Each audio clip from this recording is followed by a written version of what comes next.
May 12, 1943. 4:00 p.m. Tunis. The air is a thick haze, a cocktail of fine desert dust, the acrid scent of spent cordite, and the metallic odor of burnt diesel. Heat radiates from the hulls of the Panzer IV tanks, their 300 HP engines, once the sound of the relentless blitzkrieg advance. Grind and silence one by one with the final hiss of contracting metal. Under a white and unyielding sky, Generaloberst Hans-Jürgen von Arnim, the last commander of Heeresgruppe Afrika, signs the terms of unconditional surrender. The war in North Africa, Erwin Rommel's playground, is over. The camera slowly pans across the faces of the men who become, at this instant, prisoners of war. They are the survivors, the elite. Their skin is sun-baked leather, their lips are cracked, their eyes deep in dark sockets, but their posture remains rigid, their jaws clenched. There is exhaustion, but beneath it an intact insolence. Arrogance is their last line of defense, an armor forged in the heat of the desert and cemented by an absolute faith in their own racial and martial superiority. In the architecture of their minds, reality is a building designed by Joseph Goebbels, erected on foundations of propaganda hammered into their brains since the Hitler Youth. They know, with the certainty of faith, that America is a colossus with feet of clay. The voice of the Minister of Propaganda echoes in their memories, in radio speeches and newsreels. A civilization of jazz and Jews, a mixed-race nation without culture or history, paralyzed by union strikes and on the brink of civil war. They remember their easy victories in France in 1940, Rommel's arrogance in the desert. The American soldier, they were taught, is a degenerate product of a Judeo-plutocratic conspiracy, a Chicago gangster or a naive farm boy, soft, undisciplined, incapable of resisting the iron will and combat experience of the Aryan warrior. They saw what they did to the Slavs on the Eastern Front, treated as subhumans because that's what they were. The logic of war was simple. The strong dominate the weak. Consequently, they expect the treatment that the logic of total war as they know and practice it demands: brutality, starvation, humiliation. They brace themselves for sealed cattle cars, for starvation rations, for sadistic guards. It is what the logical and brutal world they inhabit dictates. Weakness must be punished, defeat must be crushed. They are the superior race, even in temporary defeat, and expect the inferior enemy to behave with the cruelty born of insecurity. They believe the treatment they receive will be a reflection of their captors' weakness and panic. Anything else would be a break in the laws of nature as they understand them. They look into the faces of their captors, searching for the fear or hatred that would validate their worldview. They find neither. Their captors, however, defied all expectations. The American GIs surrounding them did not look like supermen. Many were young, almost teenagers, with faces full of freckles. They chewed gum with disconcerting indolence. Their M1941 uniforms looked loose and practical, not imposing like their own, cut to intimidate. They didn't scream orders with fury, they conveyed them with a casual, almost bored efficiency, in a language that sounded strangely informal. Their equipment was new, abundant. Each soldier had his own M1 Garand rifle, his own backpack, his own boots in good condition. There was no mix of captured equipment and patched uniforms that had become common in their own ranks. The very appearance of the common American soldier was the first hint of an industrial capacity they could barely conceive. It was a uniformity that spoke not of ideological rigidity, but of mass production. The first American order they received broke the expected script. There were no shouts, no barking dogs, no cracking rifle butts. Just a calm instruction. "All right, form a line." They were disarmed with methodical efficiency. Then they were handed waxed cardboard boxes, K-rations. Inside, the contents were a collection of alien products, a can of processed pork and eggs, hard biscuits, a heat-resistant chocolate bar, 4 Chesterfield cigarettes and a packet of instant coffee. The quantity was precise. The quality was factory-made. Each item was sealed, hygienic, identical. The cigarettes in particular were a shock. In the German army, cigarettes were a form of currency carefully rationed. Here they were a disposable item, part of a single meal for a defeated prisoner. For these men, the war they knew had ended. A new war, silent and insidious, that would attack not their bodies but the foundations of their convictions, was about to begin.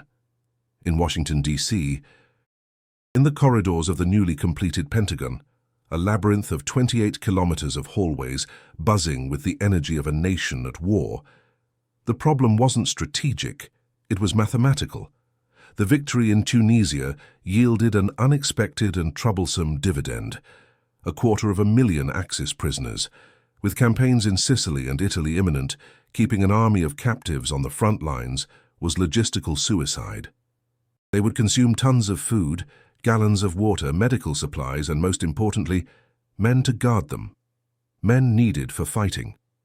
The solution, dictated by the tyranny of distance and the abundance of space, was one: mass transatlantic transport. The same Liberty ships that had just delivered Sherman tanks and 50 caliber ammunition crates to Europe would now be reconfigured for the return voyage, carrying not steel, but the human cargo of enemy defeat. It was an operation of monumental logistical audacity, a naval conveyor belt operating on an intercontinental scale. The architect of this containment operation was Major General Archer L. Lurch. He was not a combat general like Patton or Bradley, but an administrator, a lawyer by training, a manager whose battle was fought with memos, spreadsheets, and the Geneva Conventions. The policy he implemented was born not of idealism, but of cold American pragmatism. Strictly adhering to the conventions was the smartest move. Firstly, it guaranteed reciprocal treatment for American airmen and soldiers captured in Europe. Secondly, and most crucially, it pacified the captive workforce. Lurch's logic was that of a factory manager. A sick prisoner costs more in medical care than a well-fed prisoner. A rebellious prisoner requires more guards than a docile prisoner. The Geneva Conventions are not a moral document, they are a cost-effective operations manual. Humanity was simply a byproduct of efficiency. This directive translated into concrete specifications: a minimum of 3,000 calories per day, calculated by Army nutritionists. Access to medical and dental care equivalent to that of an American soldier. If a prisoner needed a filling, he would receive it from a U.S. Army dentist. Clean uniforms, even if they were just cotton pants, and shirts dyed with the letters PW in bright orange. Accommodation in heated barracks with a minimum number of cubic feet of space per man. The objective was not ideological conversion, but problem prevention. Revolts, disease, and malnutrition were inefficient, costly, and generated bad publicity. The system was designed to neutralize the enemy through bureaucracy and calculated abundance. The result was the creation of a logistical dinosaur, the national network of prisoner-of-war camps. From nothing, over 500 facilities, 155 main camps and 375 branch camps sprouted from American soil. Civilian contractors, using standardized designs from the Army Corps of Engineers, erected entire cities in a matter of weeks. Freight trains arrived day and night, unloading pre-cut lumber from Oregon, nails from Pittsburgh, rolls of barbed wire from Illinois, and barrels of paint from New Jersey. A typical camp like Opelika in Alabama was built in less than 4 months. Designed to house 3,000 men in 350 buildings spread across 800 acres, complete with its own sewage system, water treatment plant, and a 150-bed hospital. The speed was astonishing. At its peak, the system was capable of processing and housing tens of thousands of new prisoners per month, a demonstration of construction capability that rivaled bomber production. Initially, there was resistance. Editorials in Texas newspapers expressed fear. "We don't want Nazi hordes in our backyard." There was understandable paranoia about the possibility of mass escapes or sabotage. But the American war machine, once in motion, was inexorable. The system was designed to be a vast human warehouse, a cog in the industrial machine that was winning the war. The objective was not to punish, but to contain. The sheer scale and efficiency of the system were a form of power, a demonstration that America could fight a war on 2 fronts and simultaneously build and administer a nation of prisoners on its own soil, all without visibly disturbing civilian life. It was war transformed into a project management problem. The journey into the heart of the continent begins. The Afrika Korps veterans are directed to Pullman Company passenger trains. They settle, hesitantly, into plush velvet seats. The interior of the car is a universe of details that contradict their war experience. Polished wood, brass fixtures, Art Deco lighting. The journey is smooth, a stark contrast to the noisy, uncomfortable troop transports they were accustomed to. Black waiters in impeccable white uniforms pass through the aisles, serving coffee in ceramic cups. For men who had spent months drinking lukewarm water from metal canteens, the act of having hot coffee on a moving train is a surreal luxury experience. The interaction with the black waiters is another silent shock. They are professional, efficient, and move with a dignity that Nazi propaganda had told them was impossible for their race. Through the clean windows, America glides past them, a technicolor film of an impossible reality. They pass through Virginia, Tennessee, Arkansas. The immensity of the country is overwhelming. In Europe, war was omnipresent, a scar on every city, a uniform on every corner. Here the war seems to be something distant, an event reported on the radio, not a lived reality. They see immense red barns full of hay, vast herds of Hereford cattle grazing in green fields that seem endless, small towns with cinemas announcing Humphrey Bogart and Bette Davis films. The number of cars parked on the main streets is incomprehensible. The very normality, the total absence of war scars on enemy territory, is the first weapon to penetrate their defenses. The enemy nation is not bleeding. On the contrary, it appears prosperous, peaceful, almost untouched. At the port of Norfolk, Virginia, before the train journey, they witness the first major failure of their racial doctrine. Black longshoremen, men whom Nazi ideology classified as Untermenschen, operate the cranes and forklifts. They do not move like slaves. They move with a boisterous, confident, almost arrogant efficiency. The air fills with the noise of the winches, with their shouts and laughter, as they unload tons of cargo with a speed that defies belief. The prisoners, many of whom were skilled laborers or engineers in civilian life, recognize efficiency when they see it. They watch, stunned, as a single crane operated by a black man lifts a cargo net weighing several tons with pinpoint precision. The American war machine, they begin to realize, is powered by everyone, regardless of color. Productivity, not racial purity, is the measure of worth. The initial confusion masks itself as contempt. A German officer writes, "They give us white bread and meat twice a day. It is civilian food, soft and without substance. Their troops must be weak if they eat this." They mock the white bread, contrasting it with their sacred Kriegsbrot, the dense, dark rye war bread, a symbol of the Blut und Boden, blood and soil, ideology. German bread was of the earth, austere and strong. This American bread, they reason, is artificial, a chemical product of a rootless civilization. It is a fragile psychological defense, an attempt to impose their worldview on a reality that refuses to cooperate. They need to believe that this abundance is a sign of weakness, because the alternative, that abundance is the source of the enemy's strength, is too terrifying to contemplate. Aboard the train, the first real crack appears in the armor. A German major, a veteran of the siege of Stalingrado, where he saw men fight to the death for a piece of moldy bread, observes a young American guard finishing his lunch. The guard, a farm boy from Iowa, eats half of his sandwich, 2 thick slices of white bread with a generous layer of roast beef. Then, with a casual gesture of boredom, he crumbles the rest in his hand and throws it out the open train window. The German major shudders, a violent and uncontrollable spasm. It is not anger, it is a systemic shock. The gesture contained no malice. It was the product of an abundance so vast, so omnipresent, that waste had become trivial. The amount of food discarded by a single enemy soldier, an act performed without thought, contained more calories and protein than his wife and children in Stuttgart would receive in an entire week. The belief in a hungry world fighting over scarce resources had just been violently refuted by a discarded sandwich. The ideological armor, which had resisted bullets and bombs, had just suffered its first real structural damage. The ideological battlefield contracts focusing on a single wooden barracks, the camp canteen, the post exchange, the PX. Here, total war becomes a retail transaction. The system is a piece of social engineering. Prisoners could volunteer to work on local farms or non-military projects. The payment, 80 cents a day, paid not in American currency but in paper vouchers or scrip issued by the US government, adorned with the image of an eagle and valid only within the camp's limits. It is a closed economy, a functional microcosm of the capitalist system they had been taught to despise as corrupt and exploitative.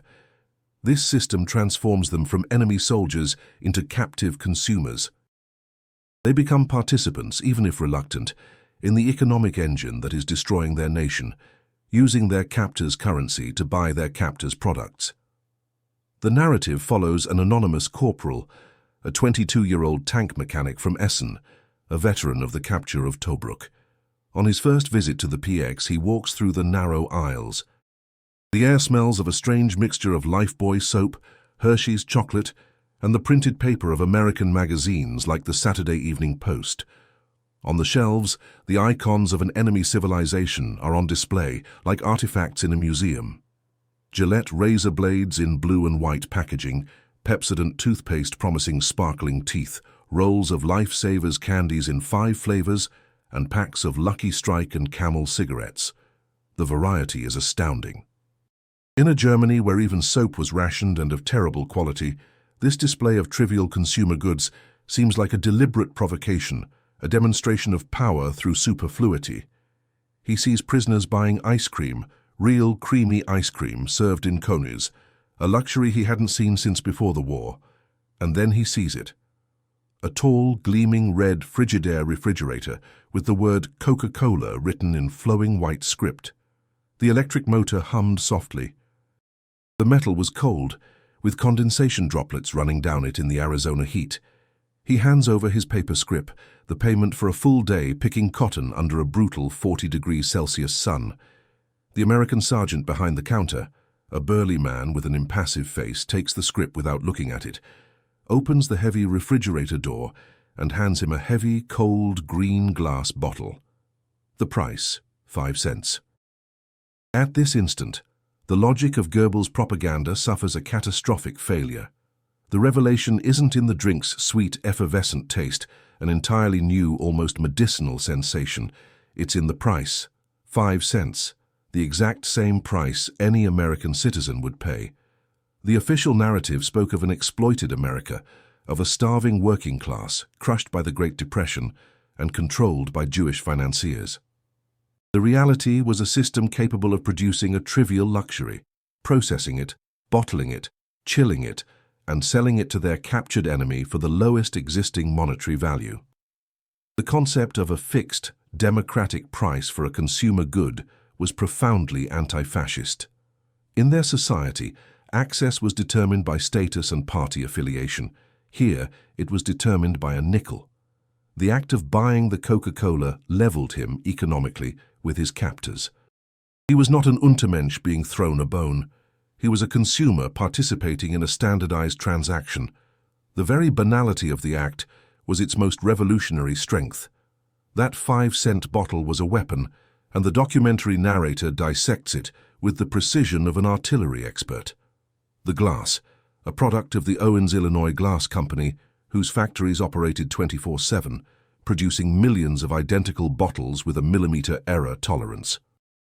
The syrup, a secret chemical formula, a symbol of the power of American branding and intellectual property, whose ingredients came from a global supply chain that not even a world war could interrupt.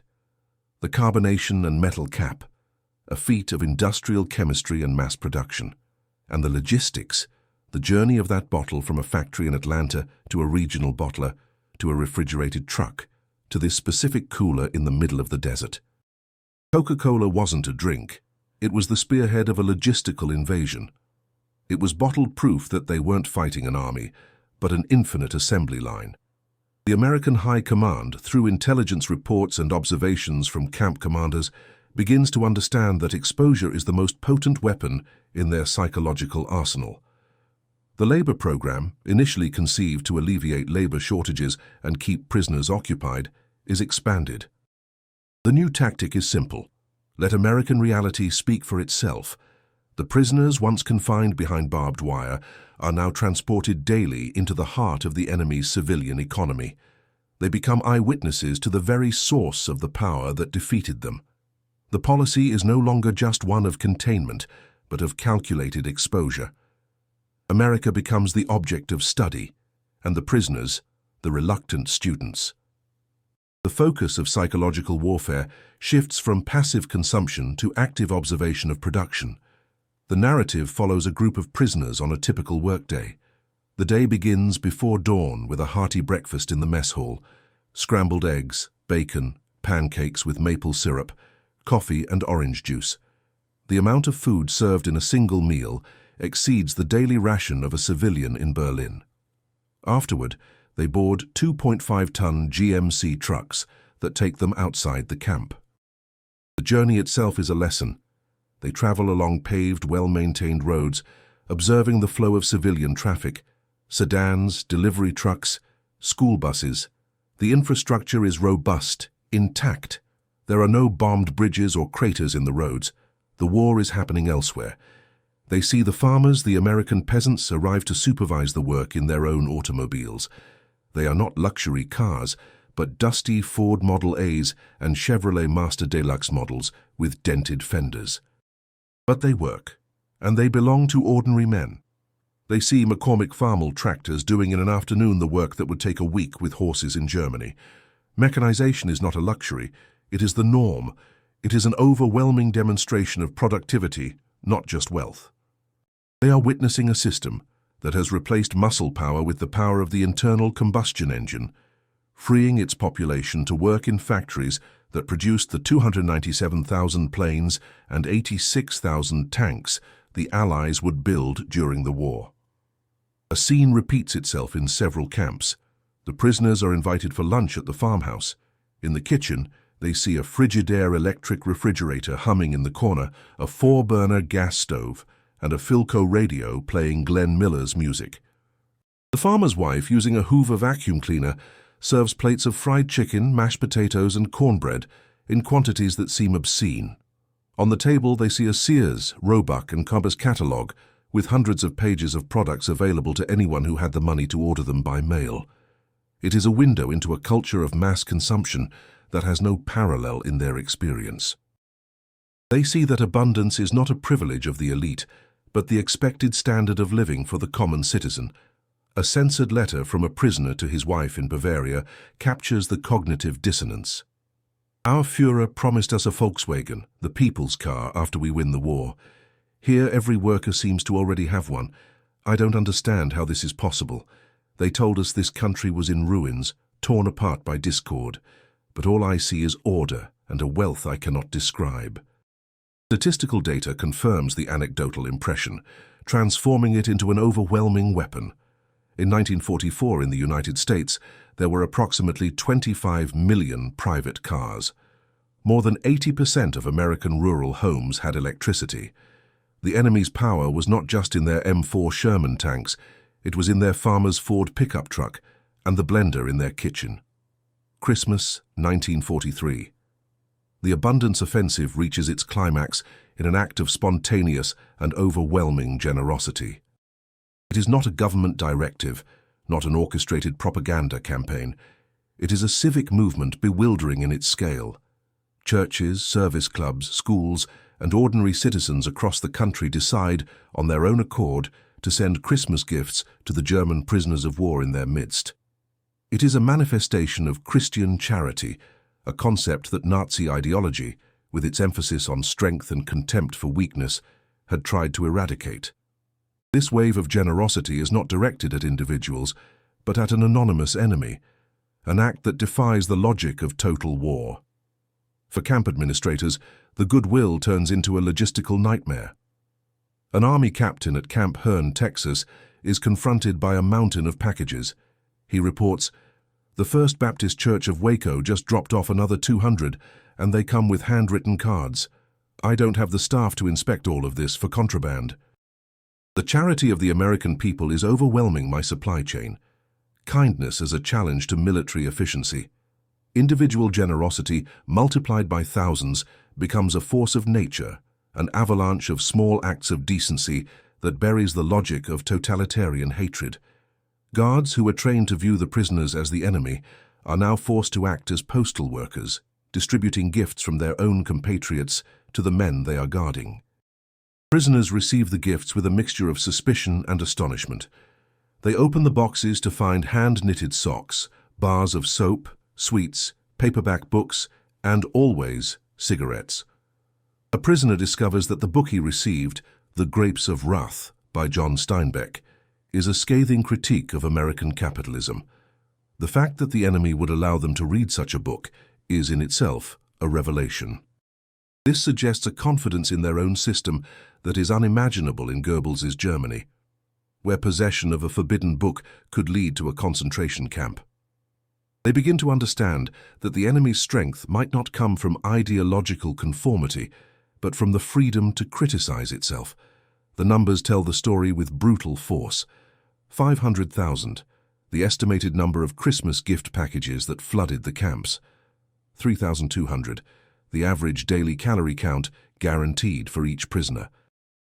Meanwhile, in Hamburgo in 1944, the official ration for a German civilian was less than 1,500 calories and often consisted of bread made with 20% sawdust. 425,000 tons, the total number of Axis prisoners of war held on American soil, a captive population larger than that of Pittsburgh, contained not by walls of hatred, but by a logistical system so vast it could afford to be humane. 96,318, the number of aircraft produced by the US in 1944 alone, more than the combined production of Germany, Japan, and Great Britain, the same industrial capacity that could manufacture a P-47 Thunderbolt every few hours could, simultaneously, ensure that 500,000 enemies received Christmas gifts. The implicit message was clear and devastating. War, for America, was not a total effort that consumed the nation to the bone. It was just one of many projects its economy could sustain simultaneously. The same Ford factory in Willow Run that produced a B-24 bomber every 63 minutes also produced parts for the trucks that delivered the Christmas gifts.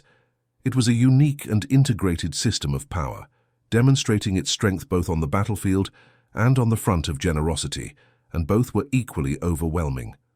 War, they realize, is not a struggle between ideologies. It is a competition between production systems. And they are on the losing side. The ultimate result of this prolonged and systematic exposure to enemy abundance was the complete erosion of morale and ideology. It was a slow, corrosive process, like rust spreading across a steel plate. Faith in victory disintegrated first, replaced by a grim resignation. Then came a slow and painful disintegration of faith in Nazismo itself.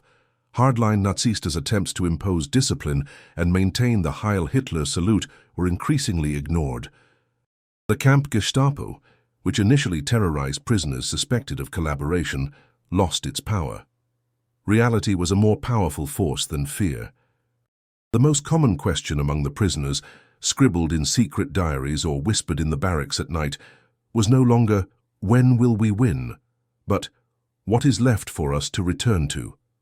Goebbels's propaganda, which once seemed an unshakable truth, now sounded like the ramblings of a madman, completely divorced from the material world they were experiencing. The EUA government implemented a formal re-education program, officially called the Special Curriculum Project. It was a well-intentioned effort, with lectures on the merits of democracy, the structure of American government, and film screenings exposing Nazi atrocities. But this official program was largely a failure. The prisoners saw it as just another form of propaganda, the American version of what they had received their entire lives. They sat silently during the lectures, with impassive faces, and then returned to their barracks and scoffed at what they had heard. The true re-education, the one that really worked, was unintentional. It was what happened at the PX, in the cotton fields, at the farmers' dinner table. America did not tell them its system was better. It showed them, casually and overwhelmingly, that it simply produced more. More food, more cars, more freedom, more ice cream.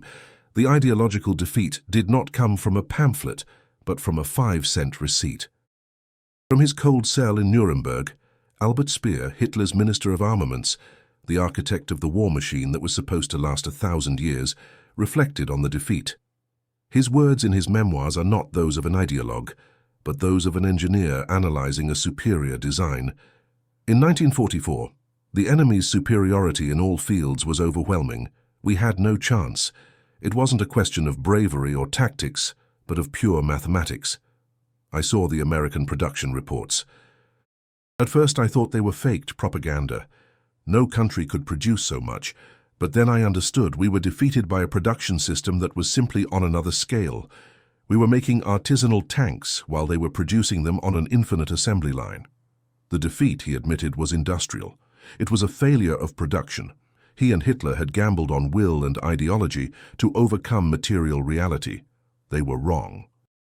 A repatriated prisoner, interviewed in the 60s, summarized the experience of thousands with piercing clarity.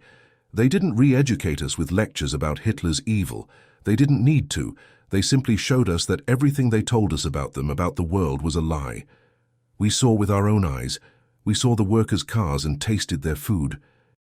How can you continue believing in propaganda when reality contradicts it every minute of every day? Returning to a ruined Germany in 1946 was the final shock. We saw what our system had produced, rubble, and we remembered what their system had produced, abundance even in wartime. The journey back to Germany was for many a descent into hell, not a liberation. These men, having seen firsthand the American production machine, became, in many cases, the builders of the new West Germany.